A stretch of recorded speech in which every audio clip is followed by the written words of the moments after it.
Et du coup, aujourd'hui, le sujet qu'on va aborder, c'est, une sorte d'effet halo ou, pourquoi des fois, le CV parfait, du CMO n'existe pas. Tu peux m'en dire un peu plus sur cet élément que j'ai l'impression que tu as souvent vu dans tes recrutements? Bah, tu sais, hem, quand tu vas rechercher quelqu'un, tu dis: «Je vais recruter un CMO», tu as beaucoup de fondateurs qui ont une idée très précise de ce qu'ils veulent. Que le gars, il ait 5 ans d'expérience, dans le SaaS B2B, qu'il ait travaillé chez le concurrent, qu'il ait déployé tel outil, qu'il ait mis en place telle méthode et cetera. Sauf que le problème de ça, premier point, c'est que tu vas fixer des projections qui ne sont pas forcément réalistes dans ton contexte. Mmh. Deuxième point, Heu, en termes d'évaluation et d'approche dans la candidature de la personne, ça va être plutôt biaisé parce que tu vas avoir envie que le gars réussisse, tout le process, donc tu vas être moins picky sur certaines choses et derrière, tu vas même moins questionner, toi, ton cadre, ton besoin réel et le fit que, la personne, le CMO, aurait dans ta structure. Donc en fait, il faut des fois avoir peut-être un deuxième avis ou qu'est-ce que tu suggères généralement, pour enlever ce filtre, halo ou: «Ah, il vient de PayPal, il doit être fort», ce genre de Déjà, choses? alors pars du principe que ton gars idéal ou la femme, la personne idéale que tu vas avoir en poste, elle est idéale là maintenant, mais elle ne le sera pas dans 6 mois. Mmh. Donc déjà, se laisser cette fenêtre de tir. Deuxièmement, venir challenger, toi, la définition que tu as de ton profil idéal, de ton CMO idéal, et en parlant avec d'autres membres du board, en parlant avec des experts du recrutement, en parlant avec des prestats, des personnes qui sont sur le terrain, et en venant confronter tes idées et en expliquant de façon très claire et transparente ton cadre actuel. Déjà, à partir de là, on pourra se dire, OK, ce CV qui paraît idéal, attention, va checker tel point. Mmh mh.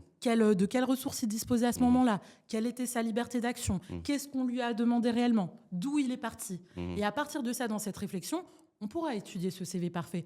Mais en soi, n'allons pas dans ce piège très facile et très sexy aussi de se dire, ouais, c'est le gars qu'il me faut et on fonce. Exact.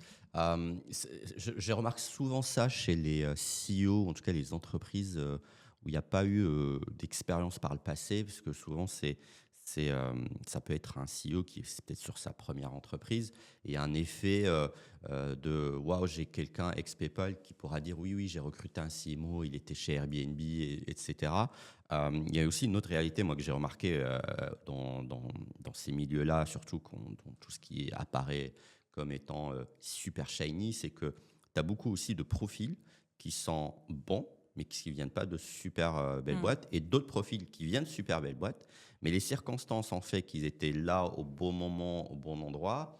Heu, on parle souvent avec Guillaume de directeurs marketing ou de profils qui étaient à un moment où il y avait beaucoup d'argent et donc en Mm. fait, les effets sont amplifiés dans des entreprises et donc il y a après et on le voit, une sorte de: «Oui, j'étais à l'entreprise à ce moment-là, on sait qu'elle avait décollé», mais la réalité, est-ce que c'est les compétences? Est-ce que c'est le momentum? Est-ce que c'est le c'est et en fait, c'est pour ça que je pense qu'il faut toujours avoir une vision un peu plus objective Ouais. lors de l'assessment et c'est à ça que sert la partie executive search aussi, ou au moins avoir des marketeurs qui connaissent ces Absolument. marketeurs-là, généralement. Absolument. Et pour compléter ce que tu dis, là, on parle beaucoup du poste, de l'entreprise, de ses ambitions, mais revenons sur le candidat en lui-même. Mmh mh. C'est-à-dire, quel est son intérêt de venir faire exactement la même chose que ce qu'il faisait hier? Mmh. Mmh. Tu vois? Mmh. Donc, OK, hein, peut-être que le gars va être opérationnel, et cetera. Mais, OK, il a été ex-Paypal, mais qu'est-ce qui va faire qu'il va s'épanouir sur ton poste à refaire et redupliquer les mêmes actions? Mmh. Donc, il y a vraiment ce point-là aussi, sur lequel il faut être vigilant et qu'il faut venir évaluer. Mmh. C'est le moteur de ton CMO. Qu'est-ce qui va faire qu'il va s'épanouir dans ta fonction? Qu'est-ce que tu es en capacité de lui apporter? Quels vont être les challenges auxquels il va être confronté? Et en faisant tout ce point-là, le CV parfait apparaîtra peut-être à un moment donné. Mmh. Très clair.